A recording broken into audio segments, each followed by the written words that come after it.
برای استقبال از بین آماده باش.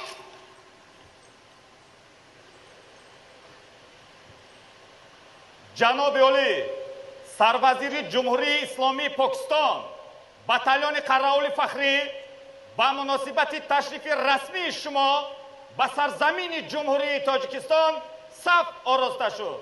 کماندیر باتالون قراول فخری подполковник حافظ‌زاده.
سلام تشکر.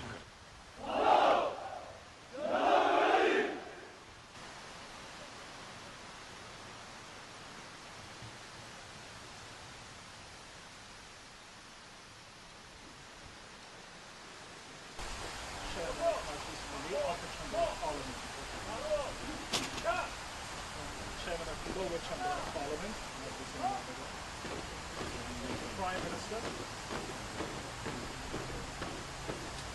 Head of Executive Office of the President, معاون سروزیر وزیر کارهای خارجه پاکستان. You're welcome. It's a pleasure receiving you. جوانی وزیر مدافع. Great to see you. جوان. وزیر اطلاعات. جوانی خاص سروزیر.